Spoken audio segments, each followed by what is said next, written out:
Just answering questions with waptek. I'm going to be pointing out a bunch of tactics that are used by a segment of the population on the internet. This is not representative of the population in the world. Please understand that people who aggressively post a great deal on the internet can make them seem like they're 100 or 1,000 times more people by either setting up lots of accounts or just doing it from lots of different angles. They say, no, it's Fred up the street and he's a nutcase. But sometimes it isn't. So I'm going to be discussing a particular point of view as an argument, as an example. A sovereign citizen is an insult and a meme on the internet, but there are people who claim that they have the following characteristics. That they should be treated, not that they are, but they should be treated as two entities. One of them is based on doing things concerning corporate law or a legal system that's mostly based on money, capitalism, that sort of thing. And another one that should be under natural law and common law and that sort of thing. And they want these laws to be separate. And in many systems, this is actually done. It's not something you might like the outcome of, but it is done. And a lot of these people who claim that they want these sort of things would not survive in those environments. Other places, it makes things better for the individual or for a group. But plain and simple, in a way, if you want to stretch the truth, the way you are seen by anybody or any group or entity or organization or subset of the government or whatever means that you will be treated more like a company than a person for simple reasons. For instance, if you're in a lawsuit situation, instead of taking away your freedom or barring you from having freedoms, if you're in like a court where they're going to treat you more like an entity that,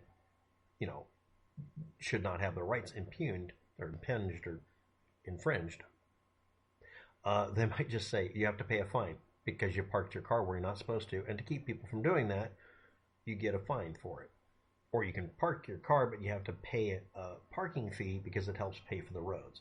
And this is decided by we the people in an area, or maybe it's just your city council running rabid. But the point is, the laws are established and they can just get away with it. Now you can decide that that's somehow violating your rights as a person for travel when nothing is stopping you from walking down the street or down the sidewalk. You're parking a car someplace. Someone else needs to park there. You're there too long. You paid your parking time.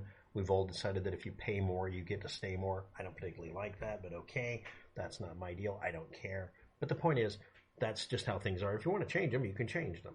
Versus, I don't care what the law says. I'm not going to let it apply to me because I'm giving myself the same status as the country of England. One of these is maybe an unreasonable, annoyance that we don't like putting up with, and you avoid it by getting a bike or just walking and other things. And the other one is batshit insane, and that's literally not an oversimplification of the concept that you're a sovereign human.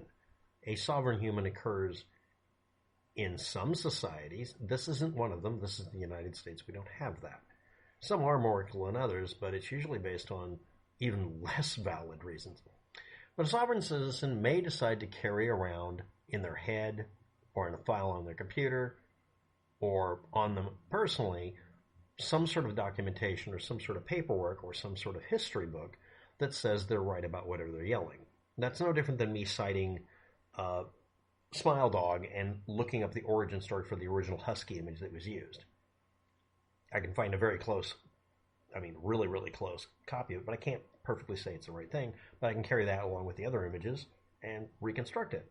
By the way, I may actually do a part 2 of that, which is dumb, but here we go. A sovereign citizen may decide to carry a specific edition of Black's Law Dictionary, cherry picking, that says what they want it to say.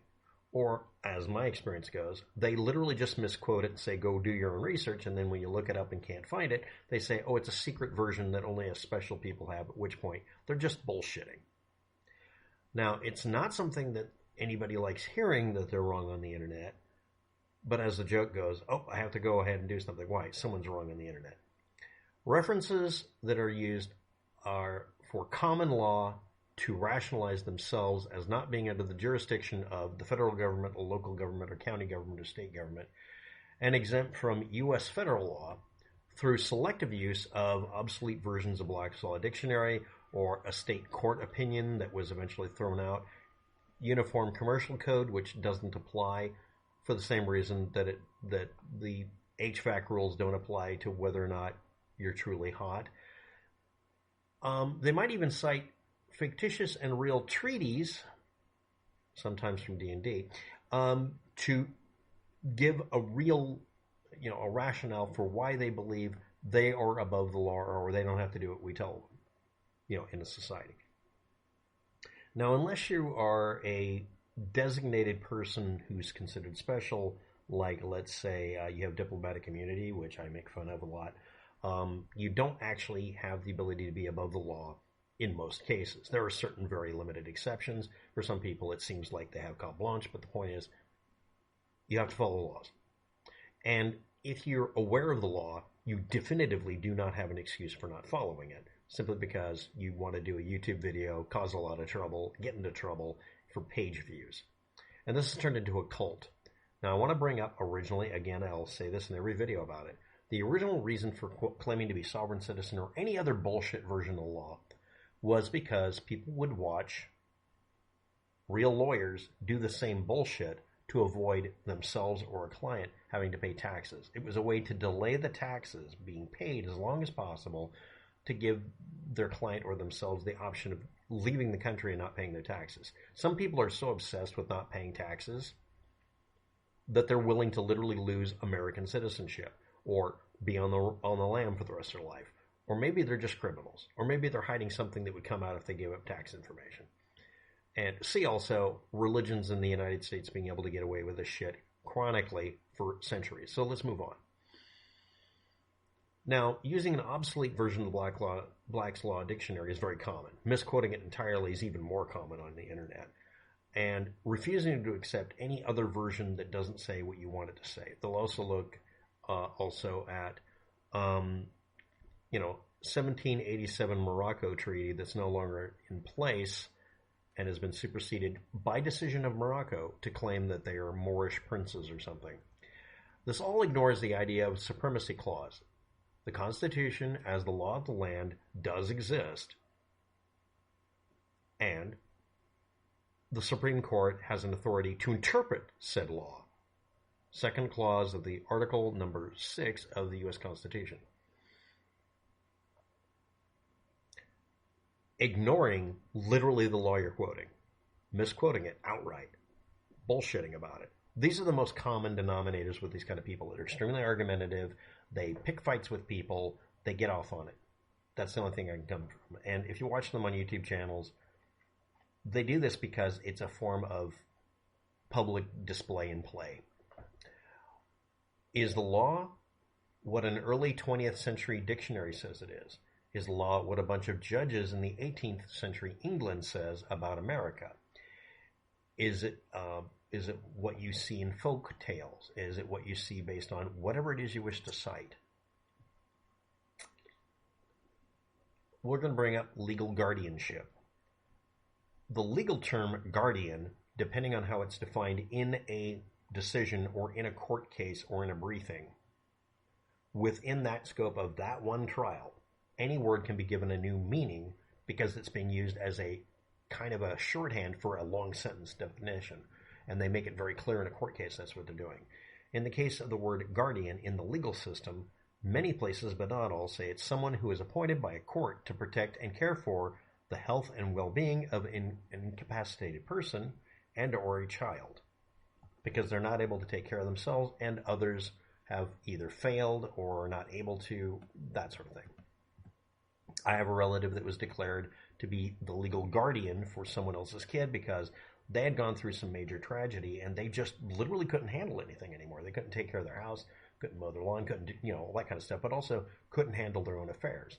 A head injury with one of the parents and the other parent being literally just unable to handle it all because it was just too overwhelming. So the kids were given over to families that were trusted.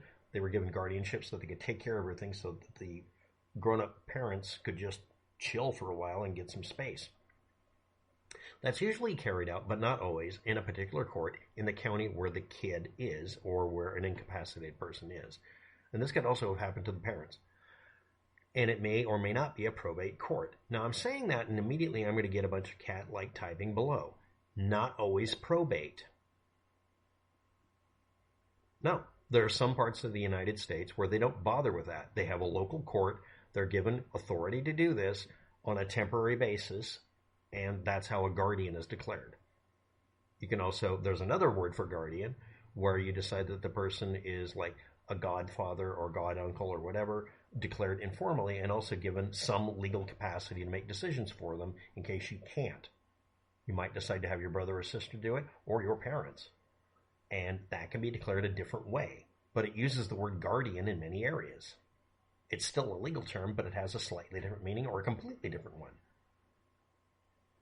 Now we're going to get someone saying, Waptek has not read a Black's Law dictionary, under a video where I directly quote one. The only thing more aggravating to a person who's lying to you is proving they misquoted their lie by citing where it came from, finding it, and telling them you actually misquoted your own statement. The videos I do on these subjects, actually every subject I come up with here that I'm doing on a video, it's mostly from comments people leave. That's why I call it just answering questions. It's basically me responding to this kind of stuff. Now, this person may or may not agree with me. This person may or may not have a point. I'm going to read this stuff straight out. Why aren't legalese and English the same? As I've designated, and you were going to agree with me probably here because I read a little bit ahead, in a legal brief, for purposes of definitions within the scope of just this piece of paper, we're going to define little blocks of plastic we put on our model for our Star Wars model we're using for a spaceship. We're going to call them greebles, not wogets or some other wording. We're going to call them greebles. And then we're going to talk about the number of greebles as being strictly defined only in this case as a number of them that are separate pieces, but when combined, that becomes one greeble. This is like me defining something in a D&D or whatever. But the point I'm making here is, for purposes of this discussion, not outside of it, we're going to define words this way. The legal system had to come up with certain words and phrases that were legally restricted, like the word make versus manufacture. Manufacture is, for purposes of specific laws concerning firearms, a company or organization that is making firearms not to keep, but to sell them for a profit, or to sell them and not own them anymore. You could even be giving them away and you're still a manufacturer. Versus a maker is defined strictly as an individual making a firearm for their own purposes and usage and not expecting to sell it. It doesn't restrict you from selling. It just means that if you do so, you got to follow the local laws. Sometimes there aren't any. Sometimes there's a bunch of them. Sometimes you can't sell it. And the ATF would prefer you don't because it creates all problems and they have to deal with 18 jurisdictions and they say, please don't. But that doesn't make you a manufacturer. And if you mix up those two words, a real good lawyer will smack you on the top of the head with the heaviest object nearby and tell you to change it to make versus manufacture and vice versa. A large company making a bunch of firearms has to say manufacturer. If they don't say manufacture, that word, they're going to be told to rewrite their damn work. So legalese is supposed to be, and here we go. It isn't because words mean something different in legalese. It's because words are infinitely more specific in legalese. That's not actually true, but pretty close. What might seem like nitpicky semantics or splitting hairs in normal everyday conversation means a whole lot for the legal context. I'm aware of that. I also requote that pretty much the same way. And yes, I did read the Black's Law Dictionary, and I am not going to read it again because the one people want me to read doesn't take account the fact that cars were on the road. Let's move on. And then he gives me an example of guardian, custodian, and says that one is done through one type of court and one is done through another, for custodian and guardian. In the area you're in, maybe. And there we go. And it goes off on that one subject. But even that one subject has various definitions depending on your jurisdiction. And again, for the purposes of this action in this court, for this piece of paper, for this statement, on this day only, the word will mean such and such. It's agreeable. Now, if you don't like that answer, I don't give a fuck. That's actually the real answer. Now, the other thing about this is quoting a book or a source as being the law when it contradicts the law of your land means that it's not the law of your land. All you're doing is desperately trying not to follow the laws in the area. And why would you use Black's Law Dictionary without telling me which year I'm supposed to look up? Thanks for watching. Have a good day. Good luck with that.